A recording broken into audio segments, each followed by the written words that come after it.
وہ تو سب کچھ ٹھیک ہے، لیکن یہ بتاؤ کہ انسپکٹر صاحب کو ہوش کس طرح لایا جائے؟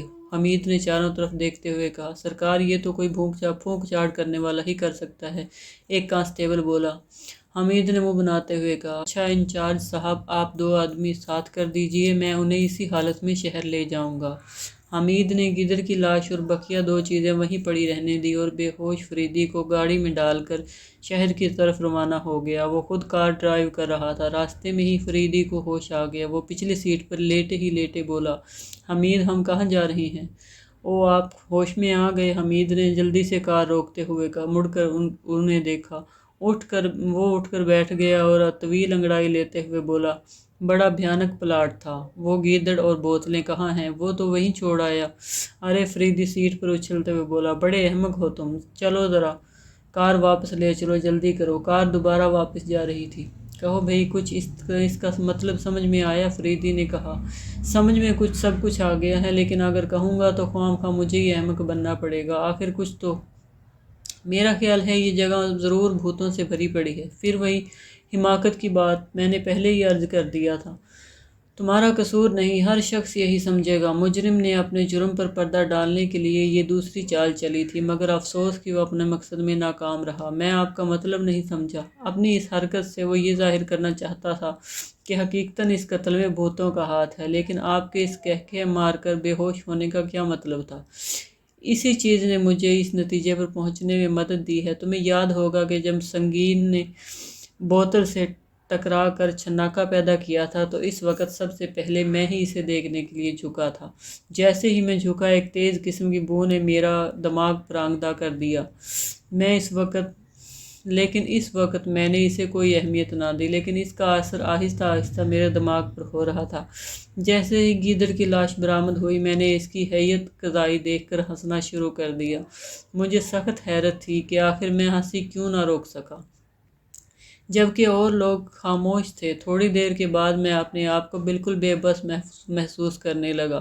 انتہائی کوشش کے باوجود بھی میری ہنسی نہ رک رہی تھی، اور اس کے بعد جو کچھ ہوا وہ تم تو جانتے ہی ہو۔ ہاں، تو کہنے کا مطلب یہ ہے کہ ان بوتلوں میں کسی قسم کی گیس تھی جس کے اثر سے میری یہ حالت ہوئی۔ مجھے اچھی طرح یاد ہے کہ دوسری بوتل کے منہ پر ایک مضبوط کارک لگا ہوا تھا۔ خدا کرے ان احمقوں نے اسے نہ کھولا ہو، ورنہ ایک بہت اہم چیز ضائع ہو جائے گی۔ اف میرے خدا، حمید نے حیرت سے کہا، اور اب مجھے پورا یقین ہو گیا ہے کہ بدماشوں کا اڈہ یہیں کہیں قریب ہی ہے، ورنہ اتنی جلدی اتنا مکمل پلان کوئی نہیں بنا سکتا۔ بھئی ذرا کار کی رفتار اور تیز کرو، کہیں ان میں سے کوئی اس بوتل کو کھول نہ ڈالے۔ حمید نے کار کی رفتار اور تیز کر دی، لیکن وہی ہوا جس کا ڈر تھا۔ ان دونوں کی روانگی کے بعد ہی ایک کانسٹیبل نے خالی بوتل اٹھائی اور اس کا کارک نکال کر سونگھنے لگا۔ اچانک اس پر ہنسی کا دورہ پڑا اور پھر تھوڑی دیر بعد وہ بھی بے ہوش ہو کر گر پڑا۔ فریدی اور حمید اس وقت وہاں پہنچے جب دوسرے کانسٹیبل اسے ہوش میں لانے کی کوشش کر رہے تھے۔ وہ سب بری طرح خوفزدہ تھے۔ ان دونوں کو دیکھنے کے بعد انہوں نے بیک وقت جلدی سارا واقعہ بیان کرنا شروع کر دیا۔ کئی نے تو یہاں تک کہہ دیا کہ چاہے نوکری چلی جائے، اب وہ کسی قیمت پر وہاں نہ ٹھہریں گے۔ تم لوگ ڈرو نہیں، فریدی نے انہیں دلاسا دیتے ہوئے کہا۔ اگر یہ بوتل نہ کھلی ہوتی تو کبھی اس حال کو نہ پہنچتے۔ اب تم میں سے کوئی بے ہوش نہ ہوگا، لیکن اس کا افسوس ہے کہ اپنی بے وقوفی سے میرا بہت نقصان کر دیا۔ میں کچھ سمجھا نہیں، انچارج نے حیرت سے آنکھیں پھاڑتے ہوئے کہا۔ ان بوتلوں میں کوئی نشہ آور اور ہنسانے والی گیس بند تھی، فریدی نے سنجیدگی سے کہا۔ ہنسانے والی گیس؟ انچارج نے رلانے والی گیس تو میں نے دیکھی ہے، انچارج نے کہا۔ ہنسانے والی گیس کا آج تک نام بھی نہیں سنا۔ اگر رلانے والی گیس بن سکتی ہے تو ہنسانے والی گیس بنانے میں کیا دشواری ہے؟ یہ اور بات کہ مجرم کے علاوہ اور کسی نے اب تک اس طرف دھیان نہ دیا۔ مگر صاحب، آپ کی یہ بات میری سمجھ میں نہیں آئی، انچارج نے کہا۔ افسوس تو اس بات کا ہے کہ وہ چیز ضائع ہو گئی، ورنہ میں سمجھا دیتا۔ گیدڑ کی لاش اب تک اسی حالت میں پڑی تھی۔ فریدی نے آتشی شیشہ نکال کر بوتل کا جائزہ لینا شروع کر دیا۔ افسوس کہ اس کانسٹیبل کے انگلیوں کے نشان کے علاوہ کوئی اور نشان اس بوتل پر نہیں تھا، اور یہ ٹوٹی ہوئی بوتل کے ٹکڑے، ان پر بھی کچھ نہیں۔ مگر وہ شیر، حمید جلدی سے بولا۔